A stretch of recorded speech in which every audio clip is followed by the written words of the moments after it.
Buenos días, hermanos de la Iglesia Reformada Peniel. Es una bendición poder compartir con ustedes el Evangelio de este domingo, 31 de octubre del año del Señor 2021.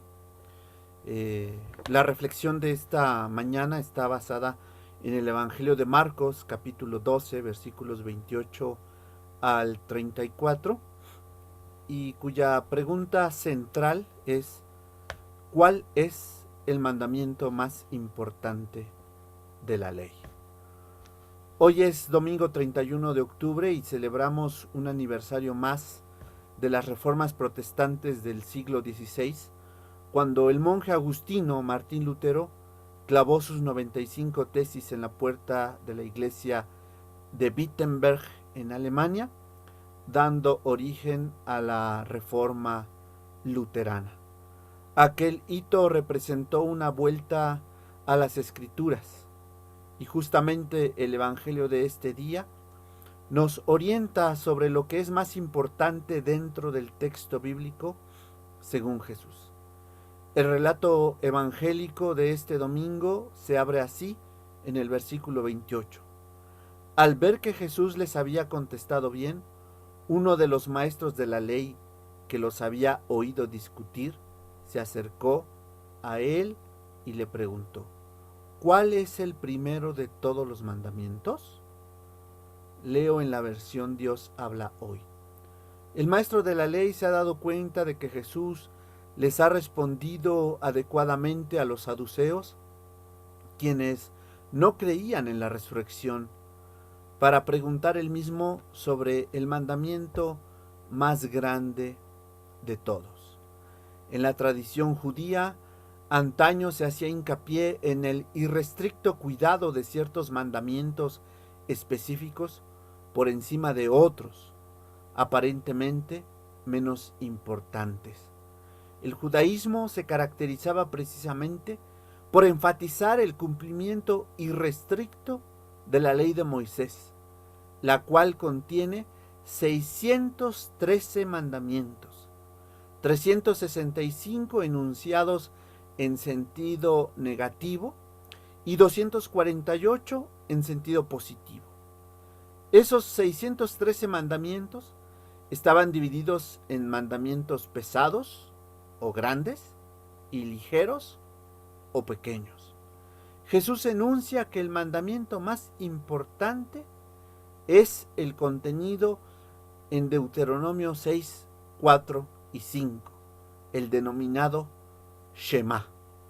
Los versículos 29 y 30 del capítulo 12 de Marcos dicen así: Jesús le contestó: el primer mandamiento de todos es: escucha, Israel, el Señor nuestro Dios es el único Señor.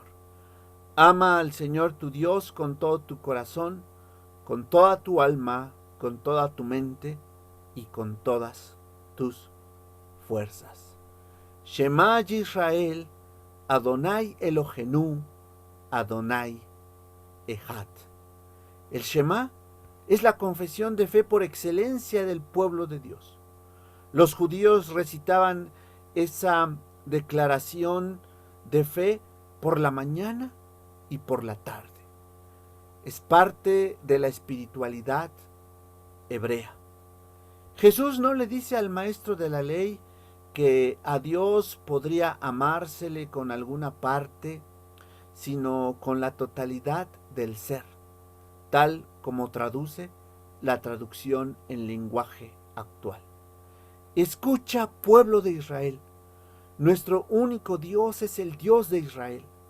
Ama a tu Dios con todo lo que piensas, con todo lo que eres y con todo lo que vales.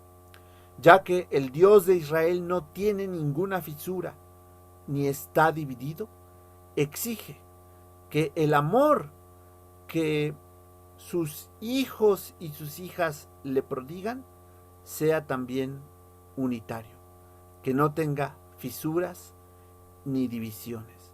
A Dios no se le ama con alguna parte particular de nuestro cuerpo, sino con la totalidad de nuestro ser. Así como Dios es una unidad indisoluble, el amor a Dios debe ser indivisible.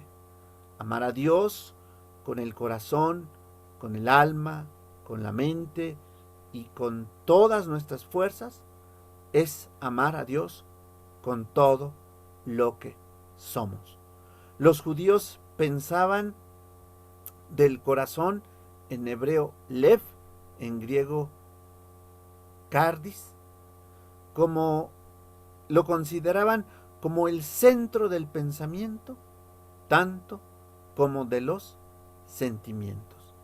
El pensamiento semita enunciaba el alma como nefesh en hebreo y psique en griego, como aquello que da vida y respiración a una persona. Es posible que el evangelista Marcos haya añadido el término mente, dianoias en griego, por el bien de sus lectores griegos, que quizá no asociaban el término corazón con el entendimiento, con el pensamiento. De tal modo que entonces Marcos añade este término griego dianoias para enunciar que a Dios se le ama también con la razón. Fuerza, ichus, puede referirse a cualquier cosa que nos dé poder. Podría tratarse de fuerza física, de belleza, de riqueza, de alguna posición privilegiada, de cierta reputación o talento.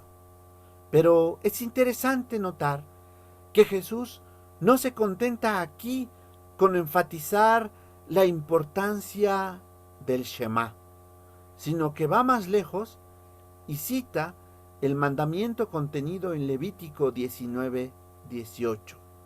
Ama a tu prójimo, que es como tú mismo, según traduce la versión Dios habla hoy.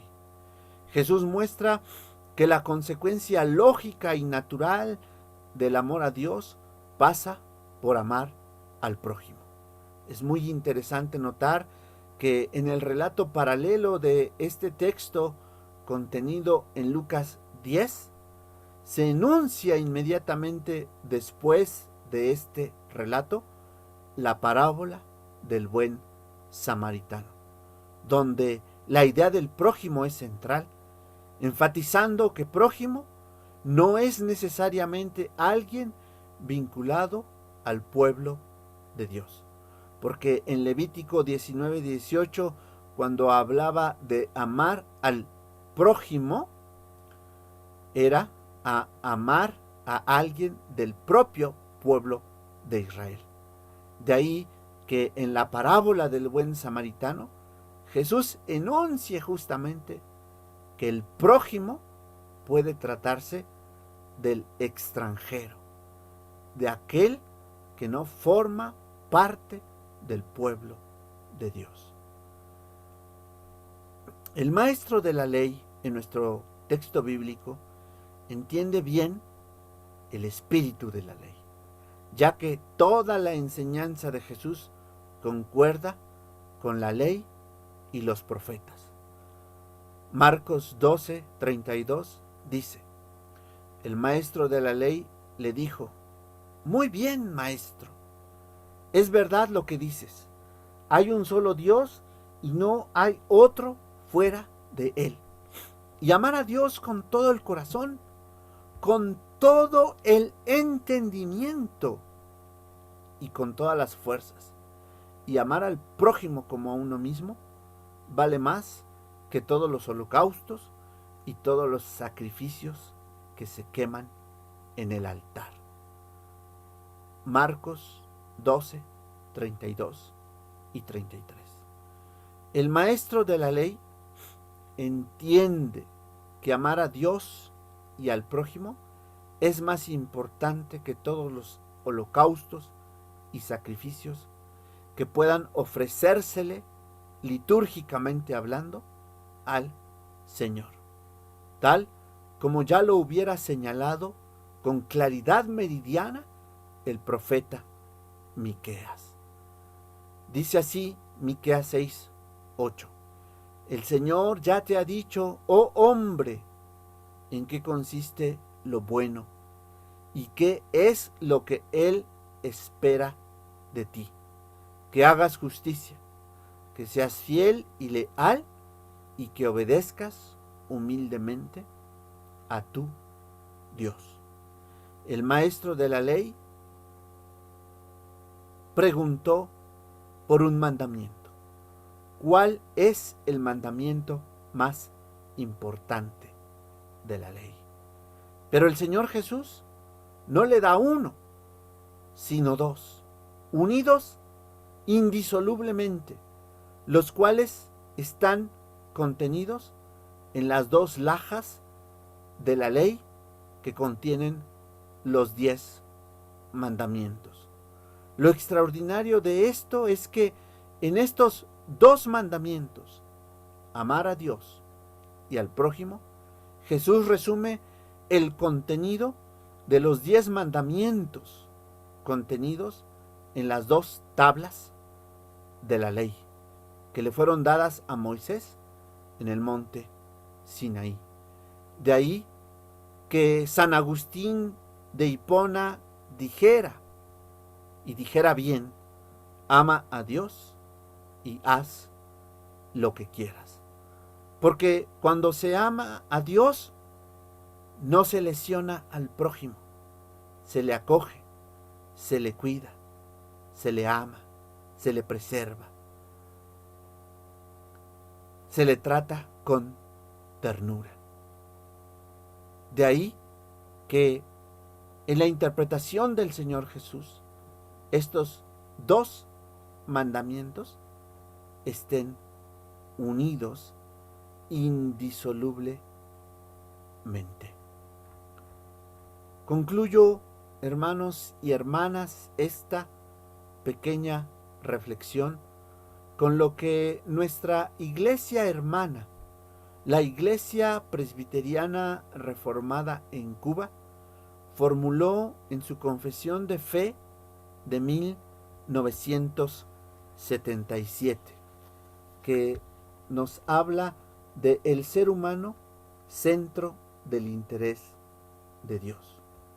Dice así: las Escrituras dan testimonio de que el ser humano es el centro de todo el interés de Dios.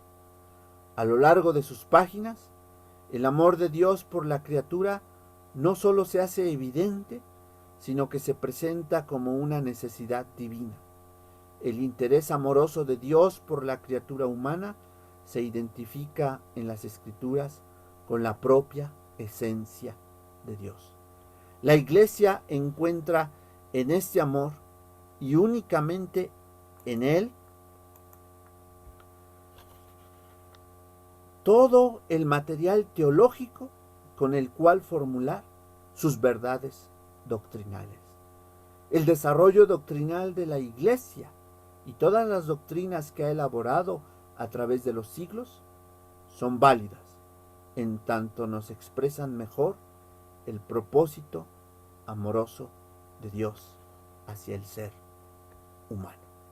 Una adecuada praxis cristiana, una adecuada teología cristiana parten del amor de Dios hacia nosotros, de nosotros a Él, y también, desde luego, del amor hacia nuestro prójimo. Que este domingo 31 de octubre, día de la Reforma Protestante, podamos recuperar este sentido profundo del Evangelio de Jesús, que nos llama a amar a Dios por sobre todas las cosas y con todo nuestro ser, con todas nuestras fuerzas, y a nuestro prójimo como a nosotros mismos. Amar a Dios amarnos a nosotros mismos y amar a nuestro prójimo resume todo el contenido de la ley. Que el Señor, amados hermanos y hermanas, bendiga su palabra. Amén.